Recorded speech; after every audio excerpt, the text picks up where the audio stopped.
Bienvenidos. En este video vamos a abordar las sucesiones. Empezaremos estudiando el término general y el límite de una sucesión. Abordaremos algunos aspectos como la generalización del término de una sucesión y la notación de las mismas. Entonces, básicamente, antes de empezar con la situación problema, debemos recordar que una sucesión básicamente es una función, ¿sí? Una función f de los números naturales en los números naturales, en los enteros positivos, en los reales, ¿sí? O sea que aquí en el dominio de la función voy a tener números naturales y en el rango de la función voy a tener números reales. O sea que al número 1, 2, 3, 4 le voy a ir asignando en el conjunto de salida un número cualquiera. Voy a llamarlo esto a sub 1, a sub 2, a sub 3, a sub 4 y así sucesivamente.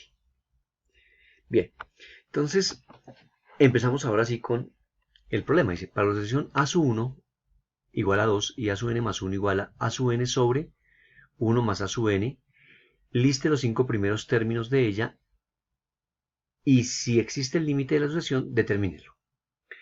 Entonces vamos por partes. Lo primero es que esto es una sucesión definida por recurrencia, es decir, para obtener el término a sub 1 me lo dan, que es 2. O sea que el primer término de la sucesión va a ser 2. El siguiente término va a ser, cuando reemplace aquí, voy a hallar el a sub 2, entonces miren que diría que 2 es igual a n más 1. O sea que estoy diciendo que n vale 1. Entonces el a sub 2 sería el a sub 1 sobre 1 más a sub 1. Es decir, para poder definir a sub 2 necesito conocer a sub 1, pero pues evidentemente lo conozco. Entonces sustituyendo tendríamos que a sub 2 es a sub 1 que es 2 sobre 1 más 2. Esto es igual a 2 sobre 3. O sea que el siguiente término sería 2 tercios. O sea que iríamos con 2,2 tercios. Ahora, para construir el término a sub 3, el a sub 3 sería el anterior, que es a sub 2 sobre 1 más a sub 2. Sustituimos. Entonces, eso es lo que vamos a hacer acá. Entonces, aquí decimos, está definida por recurrencia. El a sub 1 es 2 y el a sub n más 1 es a sub n sobre 1 más a sub n. Entonces, lo que habíamos dicho, a sub 1 es 2 y el a sub 2 es a sub 1 sobre 1 más a sub 1. Sustituyendo 2 tercios. Entonces, vamos con el a sub 3. Entonces, el a sub 3 sería a sub 2 sobre 1 más a sub 2. Reemplazamos a sub 2 es 2 tercios sobre 1 más a sub 2 que es 2 tercios. Operamos. En el denominador tendríamos 5 tercios. Producto de extremos y de medios. Se simplifica y quedaría 2 quintos. Ahora la sub 4. La sub 4 sería a sub 3 sobre 1 más a sub 3. Según la fórmula de recurrencia aquí. Sustituimos. En la sub 3 lo acabamos de hallar, que es 2 quintos sobre 1 más 2 quintos. Operamos el denominador, da 7 quintos. 2 sobre 7 quintos. Simplificamos. Aquí nos quedaría 2 séptimos. Y finalmente, perdón, el a sub 5 sería a sub 4 sobre 1 más a sub 4. Reemplazamos el a sub 4 por el valor correspondiente. Operamos 1 más 2 séptimos son 9 séptimos. Hacemos la simplificación nuevamente, 2 novenos. O sea que ya tenemos los primeros 5 términos. Los primeros 5 términos que nos piden serían 2, 2 tercios, 2 quintos, 2 séptimos, 2 novenos. Esos serían los 5 primeros términos. Ahora bien, perdón, ¿cómo se representa una sucesión? Hay varias formas. La primera es colocando sus elementos dentro de corchetes. Entonces 2, 2 tercios, 2 quintos, 2 séptimos, 2 novenos y puntos suspensivos para indicar que esto sigue hasta el infinito. Esa es una forma. Otra forma es a partir de representar los términos y dar el término general. Entonces miremos una cosa. Noten que, voy a volverme acá, discúlpenme, voy a poner aquí un 1 para volverlo fraccionario y ver ciertas regularidades. Más adelante en otro video estaremos explicando algunas regularidades, pero miren, recuerden que eso es cuando n valga 1, esto para cuando n valga 2, esto para cuando n valga 3, esto para cuando n valga 4, esto para cuando n valga 5. ¿Cierto? Hacemos una función de los naturales en los racionales, en este caso en los racionales. En general de los naturales en los reales. Entonces noten que en el numerador siempre aparece un número 2. O sea que yo podría pensar que mirando la generalidad hay algo de la forma 2 en el numerador siempre. Y en el denominador nos damos cuenta que ahí están los números impares. 1, 3, 5, 7, 9. Entonces la forma de generalizar un número impar es utilizando los naturales, es 2n menos 1. Debemos verificar, ¿no? Si n vale 1, 2 por 1, 2, menos 1, 1. Funciona. Cuando n valga 2, 2 por 2, 4, menos 1, 3. Y así sucesivamente. Por ejemplo, cuando valga 5, 2 por 5, 10, menos 1, 9. Y ahí está el denominador. Entonces podemos representar o simbolizar esa sucesión con los elementos. Ponemos puntos suspensivos y ponemos el elemento enésimo, 2 sobre 2n menos 1, que es la generalización de esa expresión. Miren que aquí ya no está definido por recurrencia, ¿sí? No necesito un primer elemento para definir el siguiente. Aquí ya tengo esta forma y puedo construir cualquiera de los elementos. Otra forma de representarlo es de esta forma, poniendo el término general, indicando dónde empieza el n y hasta dónde va. Lo usual es que n empiece en 1 y va hasta infinito, pero no necesariamente empieza en 1. Yo puedo empezar aquí en otro número. Por ejemplo, podríamos empezar diciendo que este número es de la forma 2n menos 3 y cuando n empieza en 2. 2 por 2, 4 menos 3, 1. Y así sucesivamente. ¿Ven? Entonces uno podría empezar en algún otro número. ¿De acuerdo? Pero si va a empezar en algún otro número, toca explicitarlo. Ahora bien, por convención matemática, si uno no pone dónde empieza, asume que es en 1. O sea que se puede sincopar un poco la escritura y se escribe simplemente hasta acá. 2 sobre 2n menos 1, o se escribe el término general. A sub n es 2 sobre 2n menos 1. Ahora, ¿cómo se determina el límite? Entonces vamos a determinar el límite. Vamos a partir de la generación que hicimos de como segunda opción, 2 sobre 2n menos 1. No de la definición que nos dieron, ¿no? Recuerden la definición como la dimos de entrada. Entonces aquí calculamos el límite. Entonces decimos, el límite de a sub n es el límite cuando n tiende a infinito, siempre el límite va a ser cuando n tiende a infinito. ¿Qué pasa precisamente a largo plazo? Eso lo llaman en algunos textos comportamiento a largo plazo o comportamiento terminal. Entonces, si n tiende a infinito, observen lo que pasa. Sustituyo. A sub n sería el límite cuando n tiende a infinito de 2 sobre 2n menos 1. Y eso igual a 0. ¿Por qué? Porque si n tiende a infinito, 2 por infinito de infinito, le quito 1 a infinito y un número partido entre infinito converge a 0. O sea que este límite tiende a 0, ¿no? También puede hacerse dividiendo todo entre el mayor exponente o cualquier otro procedimiento, pero el límite, pues cualquiera que sea el procedimiento, tiende a 0. O sea que el límite existe.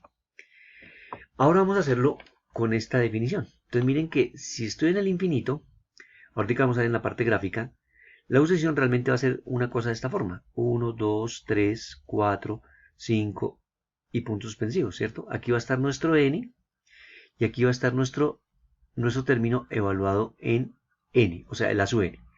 Cuando es 1, esto vale 2. O sea que sería este punto. Cuando valga 2, eso nos daba 2 tercios. 0,666. Y así. ¿De acuerdo? Entonces toca mirar qué pasa en el infinito. ¿Qué pasa con el infinito en ese punto?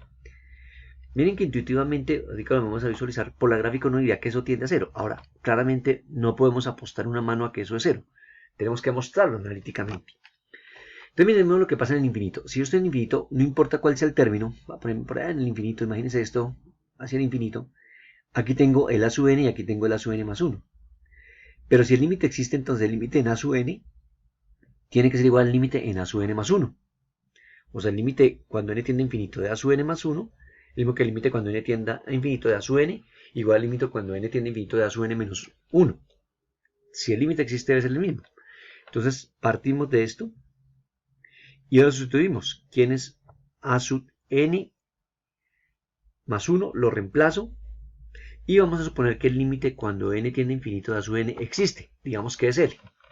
Por ahora no sabemos cuánto sea, vamos a buscarlo. Entonces sustituimos. Límite cuando n tiende a infinito de a sub n más 1, que es a sub n sobre 1 más a sub n de la definición. Y eso es igual al límite cuando n tiende a infinito de a sub n. Entonces, aplicamos propiedades de los límites. Noten que tenemos aquí en el lado izquierdo el límite de un cociente. Y el límite de un cociente es el cociente de los límites. Entonces procedemos a aplicar propiedades de los límites. Hacemos el límite de un cociente como cociente de los límites. Y luego en el denominador tenemos el límite de una suma, que es la suma de los límites. ¿Sí? Entonces decimos acá, hago aquí el límite del cociente, luego el límite de la suma y listo. Entonces aquí, cada uno de estos valores, el límite cuando n tiende a infinito de a sub n es L. O sea que esto es L, esto es L y esto es L. O sea que quedaría L sobre el límite cuando n tiende a infinito de 1 es 1, la misma constante. Esto es L, y del lado derecho tenemos el límite cuando n tiende a infinito de a sub n que estamos asumiendo que es L. Ahora entonces procedemos a solucionar esta ecuación. Entonces transponemos 1 más L a multiplicar. L es igual a L por L más 1, donde L es diferente de menos 1, para que esté definido. Entonces L sería igual a L cuadrado, aquí la distributiva, L por L cuadrado y L por 1 da L. Simplificamos L y nos queda que 0 es igual a L cuadrado. Extraemos raíz cuadrada, o sea que L valdría 0. Y verificamos que evidentemente, utilizando una de la forma o otra forma de expresar el término general, el resultado del límite es el mismo. Noten que una cosa bien interesante aquí es que la forma de representar el término general de una sucesión no es único. Aquí tenemos por lo menos dos formas de representarlo. ¿Sí? Bien, a veces no es tan fácil de representarlo de más de una forma. Bien, vamos entonces a dejar una actividad para el visitante, dado que en algunos videos que hemos hecho al comienzo de la historia de este canal, hemos dejado una actividad para el visitante y después la suprimimos. Pero por sugerencia de algunos visitantes consideraron que era importante que lo pusiéramos, entonces vamos a dejarlo y vamos a incorporar una nueva situación, y es darles a qué deben llegar y algunas ayudas con el fin de que si ustedes tienen alguna inquietud puedan hacerlo. Entonces escriba los primeros términos de una sucesión de la forma y determinar el límite si llega a existir. En este caso debemos escribir los 5 primeros términos de esta sucesión. Miren que está definida de una forma completamente análoga, es por recurrencia. Determinar el límite y mirar si se puede generalizar. Entonces, ¿cuál es la ayuda para este de acá? La salida va a ser, estos van a ser los 5 primeros términos, ahí ustedes los ven verificando. Esta es la forma de generalizarlo, 6 sobre n factorial, para n variando entre 1 e infinito, y el límite es 0. Bien, entonces voy a dejar de compartir esta parte para mostrarles cómo graficar entonces la sucesión. Y vamos a ir aquí a GeoGebra. Entonces noten, aquí la sucesión cómo se construye. Usted construye un deslizador, aquí para este deslizador, con número entero, le pide que sea un número entero. Y ahora aquí le da el punto con las coordenadas n en x, noten ahí, n en x, y en y le da la generalización. En este caso cogimos la segunda generación, 2 sobre 2n menos 1. ¿Sí? No hicimos la primera porque es con recurrencia, entonces tiene que utilizar el primero, entonces es más fácil de esta forma. Ahora bien, noten que al movilizar aquí el deslizador, él me va pintando los puntos. Y como les decía al comienzo, miren que aquí esto tiende gráficamente o visualmente a converger hacia cero. Insisto, el hecho de que en apariencia se acerque a cero no significa que ya usted pueda decir, es fácil, el límite es cero. No, tiene que verificarlo analíticamente. Entonces aquí usted ya puede animar esto y le va dando la idea de cómo se comportan los puntos. Miren que es una función únicamente esos puntos que aparecen en ese plano cartesiano. ¿Sí? No es una curva, son puntos porque es una correspondencia entre números naturales en el eje X a números reales en el eje Y.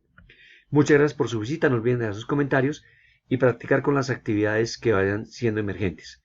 También esperamos sus comentarios y si bien lo consideran, el suscribirse a nuestro canal. Gracias.